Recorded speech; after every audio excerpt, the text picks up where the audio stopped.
carefully, and it works. Tests have proved that it holds the wires together. And then, of course, the biggest operation is the installation of the seismic belts, because whenever the bands are missing, band may be at lintel level, sill level. If the wall is of extra height, then there may be one more band. Then in that case, you need to put belts everywhere. Belts have to be prepared from weld mesh and reinforcements, and once they are ready, you install them on the wall. It's a fairly straightforward operation, especially if you're working with brick masonry. If you're working with random rubber masonry, there's a lot of work involved. And then, of course, there's vertical reinforcement at the corners, which can be weld mesh or can be single rods. One thing that is important is that everything has to be anchored well to the wall. If it's not anchored to the wall properly on the day of the earthquake, it'll just simply come loose and it'll be of no use. So there's just visuals, the whole sequence of how the vertical reinforcement is attached. You see this shear anchor put in, and there's a multi-story structure. You'll have to, put the rod going through the floor. Then some simple ways of anchoring roof members that are beams or rafters or joists. There's a lot of. See, the code tells you to do a lot of things, but it doesn't tell you how to do it. So you have to use your engineering judgment as engineering common sense more than anything else. And I think this is what is exciting about retrofitting. Unlike building a new house where practically everything is known, retrofitting is like doing surgery on a human body.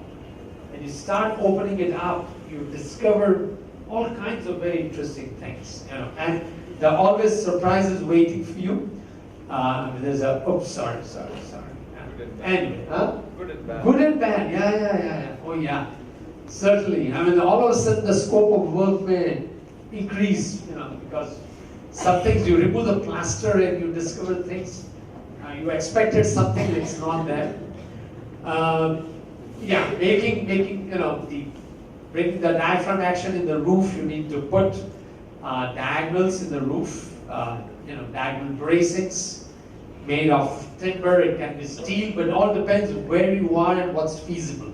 Timber is, of course, very easy to work with, and here we have little sophisticated kind of end connections, with some steel plates and all that, but that's generally in the rural areas, these kind of things are not possible.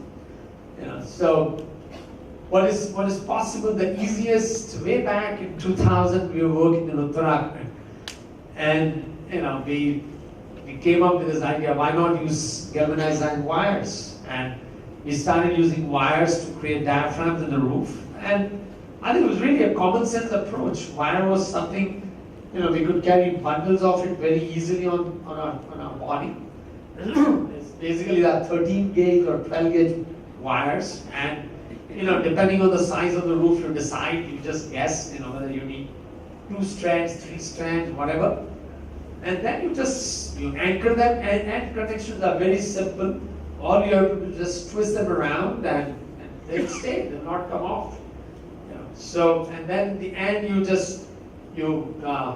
take a little piece of steel rod and just twist it. They have to be tight to be effective. They're loose, they'll not work. Also, there is this cement sheet roof. We also added one of the buildings. So there are a variety of things. Of course, there are also a lot of miscellaneous items. The Bangalore tiles. Of course, we all know that in cyclone they blow away, but in earthquake also they tend to slide down. And they break, and they can also break somebody's head. So, it's very interesting. Actually, see, earlier, in the good old days, Bangalore tiles used to have a little hole, and every tile used to be tied down with galvanized wires. And now, in India, we have, over the ages, over the decades, we have steadily sort of, I think, lost a lot of things. And it's kind of strange. And this is one of those things that, so the Bangalore tiles now they don't have this. And in Kutch earthquake, as I understand, some German fellow came to Kutch and he evolved this little hook. But I think now they're nowhere to be seen, right? Unless we make them. So But these were very effective and they're very cheap. Okay, just one more miscellaneous feature, jacketing of masonry columns. Sometimes these kind of columns, they're very cheaper to rebuild them than do this kind of jacketing, which we realized after doing it. It was a lot of work. And as I said, if you have timber column and timber beam type of situation, and then you can provide these kind of knee braces. Okay, these are just some of the sites which we have worked in India. It started all in Latur, and then a number of different earthquakes, and even without earthquakes we've had situations where we worked. Well, like I said, it's all started back in '93, and this was a World Bank aided rehabilitation program. And I think the most unique thing was that this was the first and the only rehabilitation program with retrofitting of existing vulnerable houses as an integral part from day one. Since then, there's been no program like that. Whatever has happened has been more like, a post. During the rehabilitation, there were problems, and then the retrofitting feature was added on. And in this case, there were almost 250,000 houses which were damaged, and they had the option of either retrofitting their house or building a small little room. And it was very interesting. Sorry. The economics was that with the 15,000 rupees which people were getting, you could build a 9-foot by 9-foot little room, or you could retrofit 500 square feet of your house. But out of this 250,000 house owners, something like 2,000 or 3,000 opted for retrofitting. There's a lot of skepticism for retrofitting, and starting from chief engineer down to junior engineer, no one believed in it. So there were only some crazy people like us who believed in it, and we worked on it. And anyway, this is just a typical Latur scape. You see this mud roof on pretty heavy timber deck supported on columns. And typically these walls were not load-bearing. These were non-load-bearing masonry walls, anywhere from 2 foot to 8 feet thick walls. 2.5 and 3 feet walls were not uncommon. And the most fantastic houses, you talk about greenhouses, these are the greenhouses. The temperature in them remain constant throughout the year. And we said that we have to save every house we can. And we managed to save about 150 of them. So it was an uphill task because the whole environment was anti-retrofitting. And we were sort of, the World Bank was very keen. We were fighting with the World Bank, in fact. And we were fighting with the Maharashtra government, and they were very keen. They don't fight, go and do some work. So they said, all right, you do whatever you want to do. And they were really very helpful. So finally we were able to convince 150 house owners. Yes, 5 minutes, 2 minutes. 150 house owners were convinced, and we were able to work with them, and we were able to learn a lot. So anyway, I'll not go into details, but there's again, all these are stitching elements, and I'll keep moving. You can see the bracings and also diagonal bracings for creating the diaphragm action and so forth. Then came the Kutch earthquake. Of course, the numbers here were very large. 250,000 houses destroyed, 750,000 houses damaged. And here, interestingly, of course, it was all World Bank aided program. And here what happened was that the people were to rebuild the houses, the owner-driven component. Many of them were not doing it correctly. So you have this kind of funny pictures where you have these retrofitting elements added on partially complete houses, because they did put the band here and they didn't put a band here. So, the retrofitting component came in, and then later with World Bank, we worked on a very large project under which 430 villages we retrofitted, or we helped villagers retrofit one public building in each one of these villages. There were a variety of buildings, brick masonry, random double masonry, concrete block masonry, variety of roofs. So there was, of course, a lot of learning, a lot of improvising. Yeah. Then, of course, came Kashmir earthquake in 2005. There was mostly stone houses and brick houses. And here near the LOC, we retrofitted one school, Uri area. Recently, we've been hearing about Uri because of this attack and all that. So it brings back wonderful memories from those days. Great masons.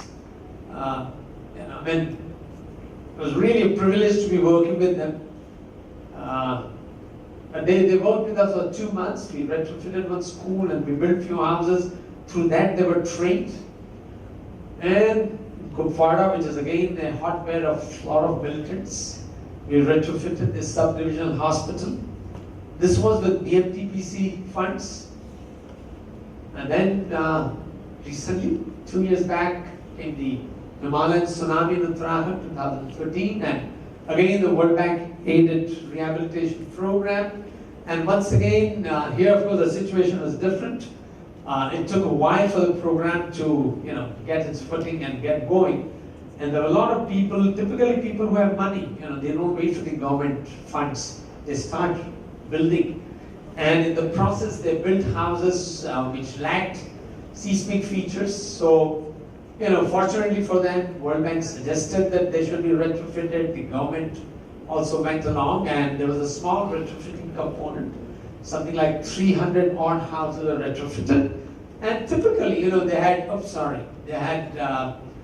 missing elements like bands were missing, opening and casement was missing, excessive openings, vertical reinforcement missing, masonry columns, without reinforcement. So these are very typical problems, and of course we had a training program, and there's a local NGO which was facilitating the whole thing, and brick houses and stone houses. And I think again, every place, I've been working on this for the last 22 years, and still here was one thing that we learned, very unique kind of a detail got involved working with stone house, random rubble house done in cement mortar, and we had to make this anchor, and it was impossible to drill through. Obviously, you can't drill through stones.